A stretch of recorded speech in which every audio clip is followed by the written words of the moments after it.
Chapter 2: The Lure of Trading. In January 1994, I was asked to speak at a trading conference in Chicago, sponsored by Futures magazine. At one of the luncheons, I happened to be sitting next to an editor for one of the major publishers of books about trading. We were having a lively conversation about why so few people become successful at trading, even people who are otherwise very accomplished. At one point, the editor asked me if a possible explanation for this phenomenon might be that people were getting into trading for the wrong reasons. The attraction. I had to pause for a moment to think about this.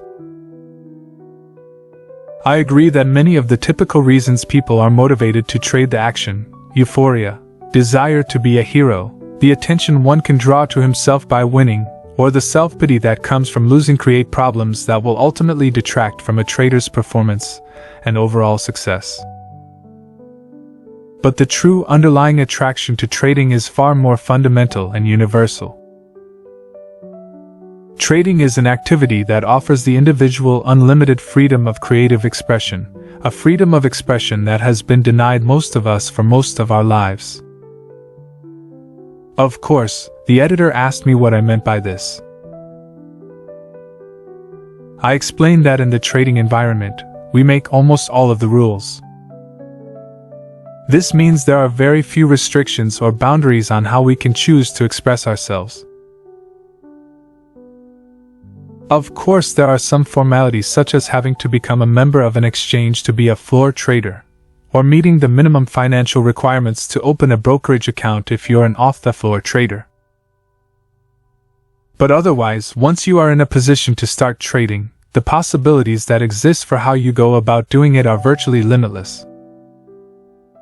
I went on to give him an example from a seminar I attended several years ago. Someone had calculated that, if you combine bond futures, bond options, and the cash bond markets, there would be over 8 billion possible spread combinations. Now add the timing considerations based on how you read the prevailing market conditions, and the various ways to trade become virtually limitless.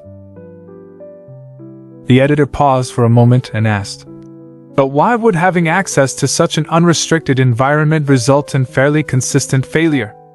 I answered, "Because unlimited possibilities coupled with the unlimited freedom to take advantage of those possibilities present the individual with unique and specialized psychological challenges that very few people are properly equipped to deal with, or have any awareness of for that matter, and people can't exactly work on overcoming something if they don't even know it's a problem. The freedom is great. All of us seem to naturally want it, strive for it, even crave it. But that doesn't mean that we have the appropriate psychological resources to operate effectively in an environment that has few, if any, boundaries and where the potential to do enormous damage to ourselves exists. Almost everyone needs to make some mental adjustments, regardless of their educational background, intelligence, or how successful they've been in other endeavors. The kind of adjustments I'm talking about have to do with creating an internal mental structure that provides the trader with the greatest degree of balance between the freedom to do anything and the potential that exists to experience both the financial and psychological damage that can be a direct result of that freedom. Creating a mental structure can be difficult enough, especially if what you want to instill is in conflict with what you already believe. But for those of us who want to be traders, the difficulty of creating the appropriate structure is invariably compounded by a backlog of mental resistance that starts developing at the very earliest stages of our lives. All of us are born into some sort of social environment. A social environment, whether it's a family, city, state, or country, implies the existence of structure. Social structures consist of rules, restrictions, boundaries, and a set of beliefs that become a code of behavior that limits the ways in which individuals within that social structure can or cannot express themselves. Furthermore, most of the limitations of social structure were established before we are born. In other words, by the time any of us get here, most of the social structure governing our individual expression is in place and well entrenched. It's easy to see why a society's need for structure and the individual's need for self-expression can conflict. Every person who wants to master the art of trading faces just such a fundamental conflict. I'd like you to ask yourself what one characteristic is common to every child born on this planet, regardless of the location, culture, or social situation the child is born into. The answer is curiosity. Every child is curious. Every child is eager to learn. They can be described as little learning machines. Consider the nature of curiosity. At its most fundamental level, it is a force. More specifically, it is an inner-directed force, which means there's no necessity to motivate a child to learn something. Left on their own, children will naturally explore their surroundings. What is more, this inner-directed force also seems to have its own agenda. In other words, even though all children are curious, not all children are naturally curious about the same things. There's something inside each of us that directs our awareness to certain objects and types of experiences to the exclusion of others. Even infants seem to know what they want and don't want.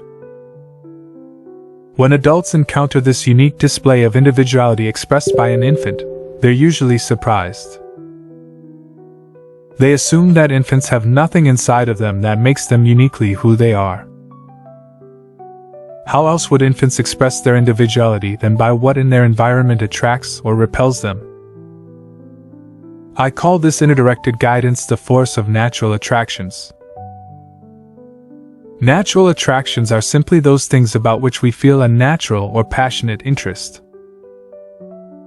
Ours is a big and diverse world, and it offers each of us a great deal to learn about and experience.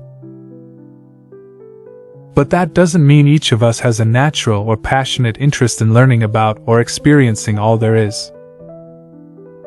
There's some internal mechanism that makes us naturally selective. If you think about it, I'm sure you could list many things to do or be that you have absolutely no interest in. I know I could. You could also make another list of the things you are only marginally interested in. Finally, you could list everything you have a passionate interest in. Of course, the list gets smaller as the interest levels rise. Where does passionate interest come from? My personal view is that it comes from the deepest level of our being, at the level of our true identity. It comes from the part of us that exists beyond the characteristics and personality traits we acquire as a result of our social upbringing. The dangers. It is at the deepest level of our being that the potential for conflict exists. The social structure that we're born into may or may not be sensitive to these inner-directed needs and interests. For example, you may have been born into a family of extremely competitive athletes, but feel a passionate interest in classical music or art. You may even have natural athletic ability, but no real interest in participating in athletic events. Is there any potential for conflict here? In a typical family, most members would put a great deal of pressure on you to follow in the footsteps of your brothers, sisters, or parents. They do everything possible to teach you their ways and how to get the most out of your athletic ability. They discourage you from seriously pursuing any other interests. You go along with what they want, because you don't want to be ostracized, but at the same time, doing what they want you to do just doesn't feel right, although everything you've learned and been taught argues in favor of becoming an athlete. The problem is, it doesn't feel like who you are. The conflicts that result from what we're taught about who we're supposed to be and the feeling that resonates at the deepest levels of our being is not at all uncommon. I would say that many, if not most people, grow up in a family and cultural environment that gives little, if any, objective, non-judgmental support to the unique ways in which we feel compelled to express ourselves. This lack of support is not simply an absence of encouragement. It can be as deep as the outright denial of some particular way in which we want to express ourselves. For example, let's look at a common situation: a toddler, who for the first time in his life notices this thing, which we call a vase, on the coffee table. He is curious, which means there's an inner force that's compelling him to experience this object. In a sense, it's as if this force creates a vacuum in his mind that has to be filled with the object of his interest. So, he focuses on the vase, and with deliberate intent, crawls across the vast expanse of the living room floor to the coffee table. When he gets there, he reaches up to the edge of the table to pull himself to his feet. With one hand firmly on the table to maintain his balance, his other hand reaches out to touch this thing he has never experienced. Just at that moment, he hears a scream from across the room. "No! Don't touch that!" Startled, the child falls back on his butt and begins to cry. Obviously, this is a very common occurrence and one that is completely unavoidable. Children have absolutely no concept of how they can injure themselves or how valuable something like a vase can be. In fact, learning what is safe and what isn't and the value of things are important lessons the child must learn. However, there are some extremely important psychological dynamics at work here that have a direct effect on our ability to create the kind of discipline and focus necessary to trade effectively later in life. What happens when we're denied the opportunity to express ourselves in the way we want to, or we're forced to express ourselves in a way that doesn't correspond with the natural selection process? The experience creates an upset. Being upset implies an imbalance. But what exactly is out of balance? For something to be out of balance, there has to be something that's in balance, or in equal proportion in the first place. That something is the relative degree of correspondence that exists between our inner, mental environment and the exterior environment where we experience our lives. In other words, our needs and desires are generated in our mental environment, and they are fulfilled in the exterior environment. If these two environments are in correspondence with one another, we're in a state of inner balance, and we feel a sense of satisfaction or happiness. If these environments are not in correspondence, we experience dissatisfaction, anger, and frustration, or what is commonly referred to as emotional pain. Now, why would not getting what we want or being denied the freedom to express ourselves in some particular way cause us to experience emotional pain?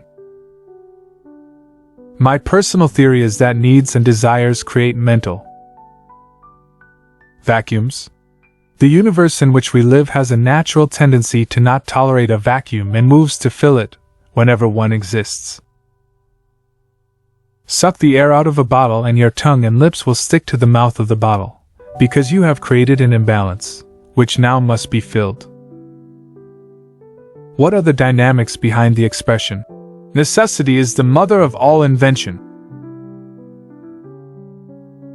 The recognition that a need creates a mental vacuum that the universe will fill with inspiring thoughts. The thoughts, in turn, can inspire movement and expression that result in the fulfillment of that need. In this respect, I think our mental environment works like the universe at large. Once we recognize a need or desire, we move to fill the vacuum with an experience in the exterior environment. If we are denied the opportunity to pursue the object of this need or desire, it literally feels as if we are not whole, or that something is missing, which puts us into a state of imbalance or emotional pain. Take a toy away from a child who is not finished playing with it, and the universal response will be emotional pain. By the time we're 18 years old, we've been on Earth approximately 6,570 days. On average, how many times per day does the typical child hear statements like, "No, you can't do that. You can't do it that way. You have to do it this way. Not now, let me think about it. I'll let you know. It can't be done. What makes you think you can do it? You have to do it. You have no choice." These are just a few of the relatively nice ways in which all of us are denied individual expression as we grow up. Even if we only heard such statements once or twice a day, that still adds up to several thousand denials by the time we reach adulthood. I call these kinds of experiences denied impulses, to learn impulses that are based on an inner need, originating from the deeper part of our identity, from the natural selection process. What happens to all of these impulses that have been denied and left unfulfilled? Do they just go away? They can, if they are reconciled in some way, if we do something, or someone else does something, to put our mental environment back into balance. What can put our mental environment back into balance?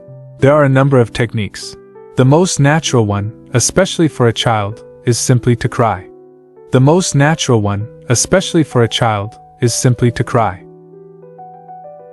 Crying is a natural mechanism for reconciling these denied, unfulfilled impulses. Scientific researchers have found tears to be composed of negatively charged ions. If allowed to take its natural course, crying will expel the negatively charged energy in our minds and bring us back to a state of balance, even though the original impulse was never fulfilled. The problem is that, most of the time, events are not allowed to take their natural course and the denied impulses are never reconciled.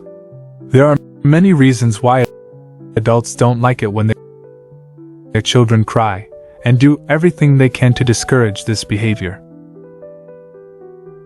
There are just as many reasons why adults will not bother to explain to children why they are being forced to do something they don't want to do. Even if adults do try, there are no assurances that they will be effective enough to reconcile the imbalance. What happens if these impulses aren't reconciled? They accumulate, and usually end up manifesting themselves in any number of addictive and compulsive behavior patterns. A very loose rule of thumb is, whatever we believe we were deprived of as children can easily become addictions in adulthood. For example, many people are addicted to attention. I am referring to people who will do most anything to draw attention to themselves. The most common reason for this is that they believe they either didn't get enough attention when they were young or didn't get it when it was important to them. In any case, the deprivation becomes unresolved emotional energy that compels them to behave in ways that will satisfy the addiction. What's important for us to understand about these unreconciled, denied impulses is how they affect our ability to stay focused and take a disciplined, consistent approach to our trading. The safeguards. To operate effectively in the trading environment, we need rules and boundaries to guide our behavior. It is a simple fact of trading that the potential exists to do enormous damage to ourselves, damage that can be way out of proportion to what we may think is possible. There are many kinds of trades in which the risk of loss is unlimited. To prevent the possibility of exposing ourselves to damage, we need to create an internal structure in the form of specialized mental discipline and a perspective that guides our behavior so that we always act in our own best interests. This structure has to exist within each of us, because unlike society, the market doesn't provide it. The markets provide structure in the form of behavior patterns that indicate when an opportunity to buy or sell exists. but that's where the structure ends with a simple indication. Otherwise, from each individual's perspective, there are no formalized rules to guide your behavior. There aren't even any beginnings, middles, or endings as there are in virtually every other activity we participate in. This is an extremely important distinction with profound psychological implications. The market is like a stream that is in constant motion. It doesn't start, stop, or wait. Even when the markets are closed, prices are still in motion. There is no rule that the opening price on any day must be the same as the closing price the day before. Nothing we do in society properly prepares us to function effectively in such a boundaryless environment. Even gambling games have built-in structures that make them much different from trading, and a lot less dangerous. For example, if we decide to play blackjack, the first thing we have to do is decide how much we are going to wager or risk. This is a choice we are forced to make by the rules of the game. If we don't make the choice, we don't get to play. In trading, no one is going to force you to decide in advance what your risk is. In fact, what we have is a limitless environment, where virtually anything can happen at any moment, and only the consistent winners define their risk in advance of putting on a trade. For everyone else, defining the risk in advance would force you to confront the reality that each trade has a probable outcome, meaning that it could be a loser.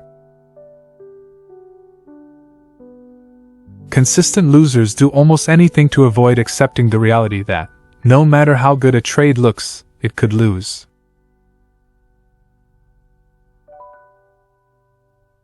Without the presence of an external structure forcing the typical trader to think otherwise, he is susceptible to any number of justifications, rationalizations, and the kind of distorted logic that will allow him to get into a trade believing that it can't lose, which makes determining the risk in advance irrelevant.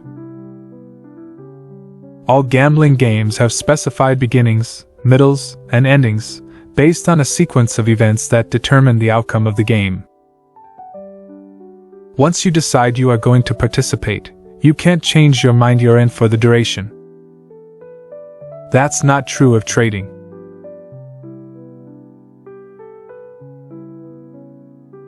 In trading, prices are in constant motion. Nothing begins until you decide it should, it lasts as long as you want, and it doesn't end until you want it to be over.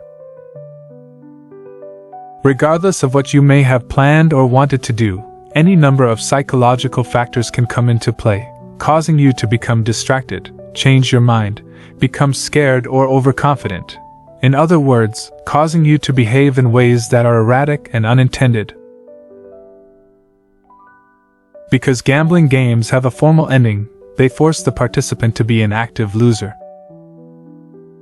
If you're on a losing streak, you can't keep on losing without making a conscious decision to do so.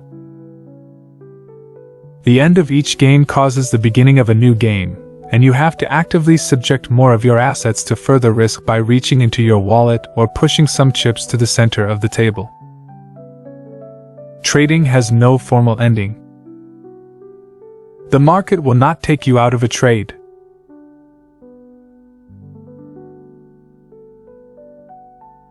Unless you have the appropriate mental structure to end a trade in a manner that is always in your best interest, you can become a passive loser.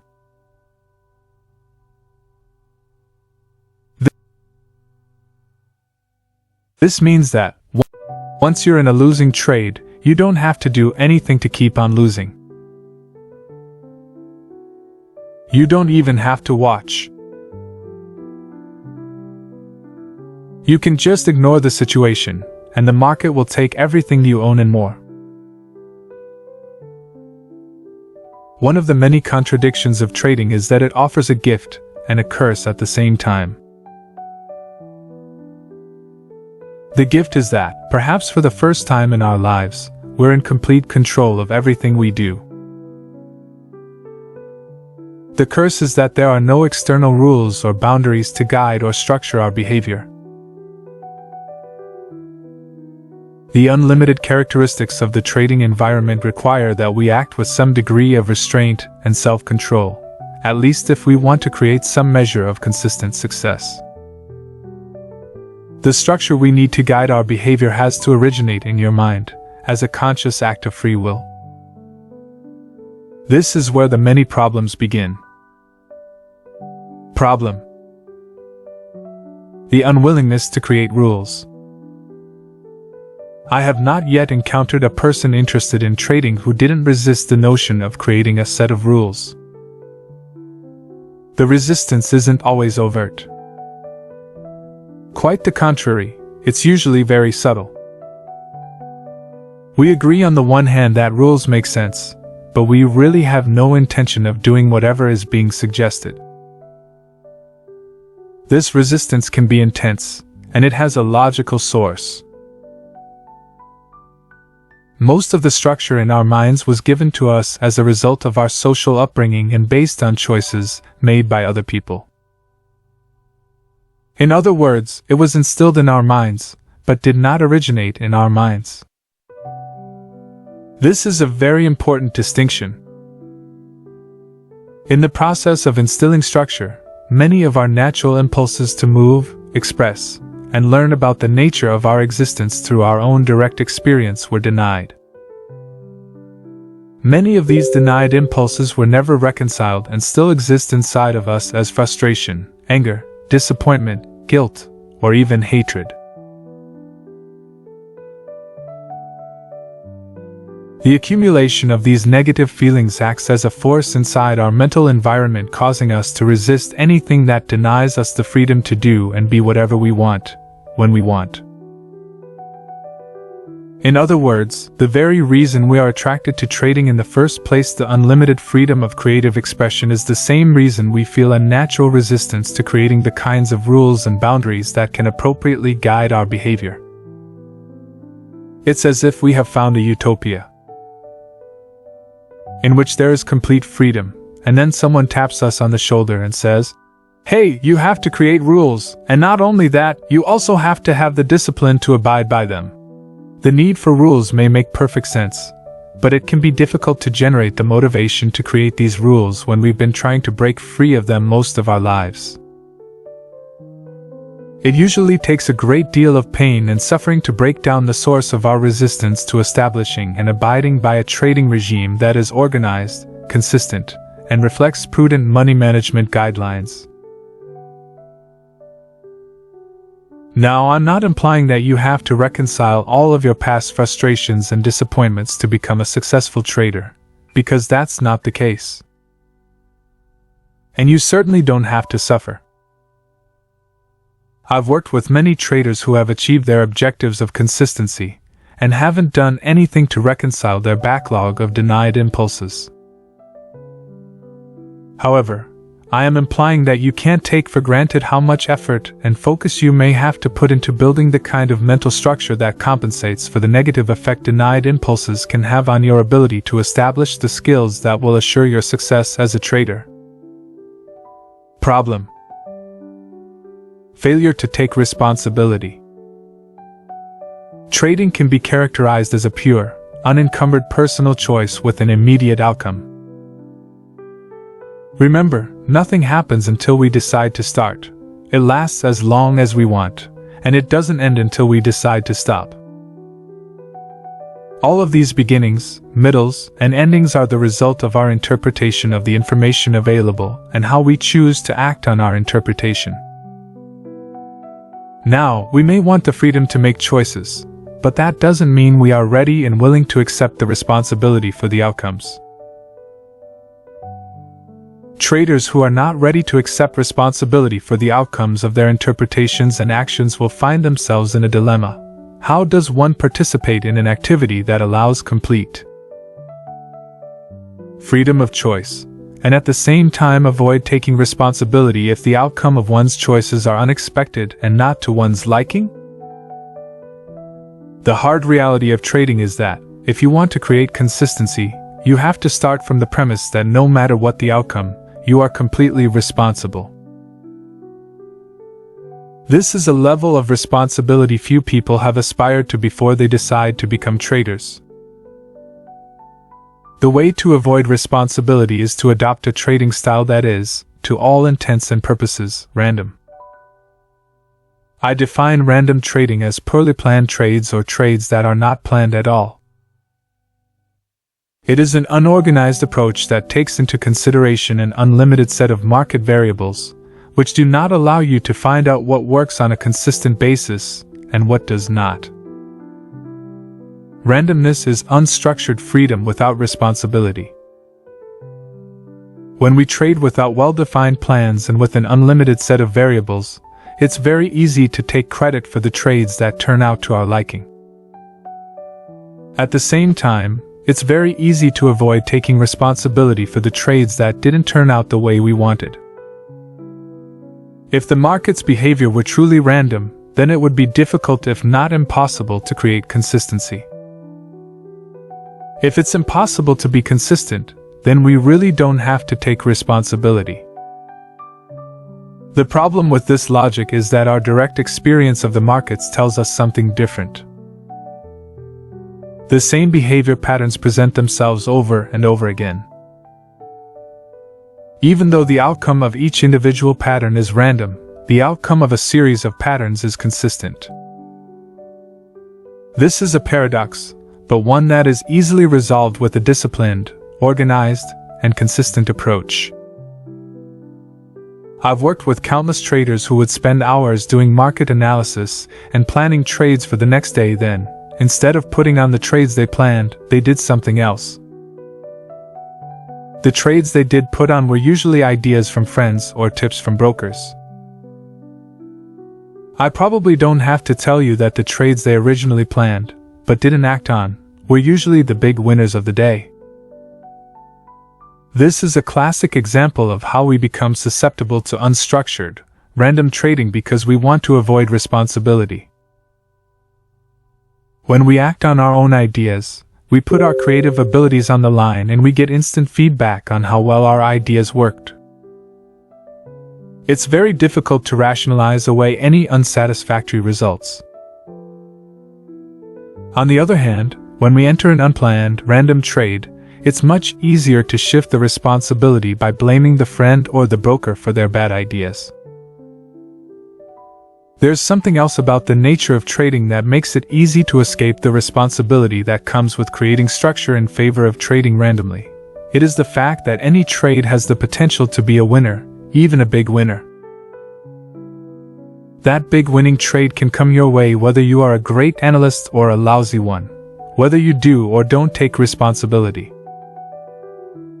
It takes effort to create the kind of disciplined approach that is necessary to become a consistent winner. But as you can see, it's very easy to avoid this kind of mental work in favor of trading with an undisciplined, random approach. Problem: addiction to random rewards. Several studies have been done on the psychological effects of random rewards on monkeys. For example, if you teach a monkey to do a task and consistently reward it every time the task is done, the monkey quickly learns to associate a specific outcome with the efforts. If you stop rewarding it for doing the task, within a very short period of time the monkey will simply stop doing the task. It won't waste its energy doing something that it has now learned it won't be rewarded for.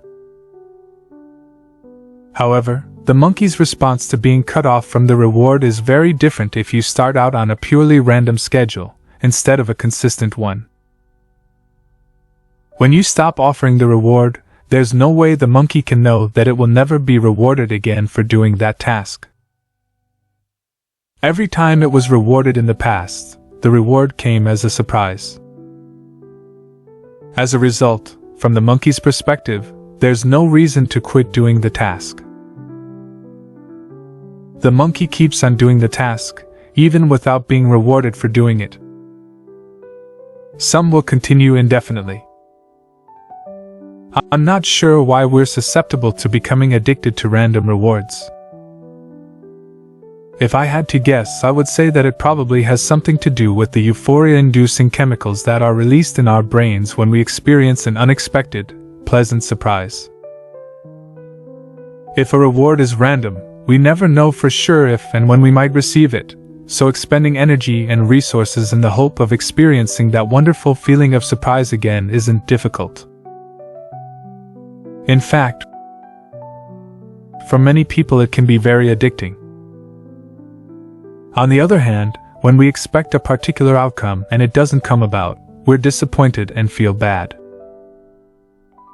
If we do it again and get the same disappointing outcome, it isn't likely that we will keep doing something we know will cause us emotional pain. The problem with any addiction is that it leaves us in a state of choicelessness.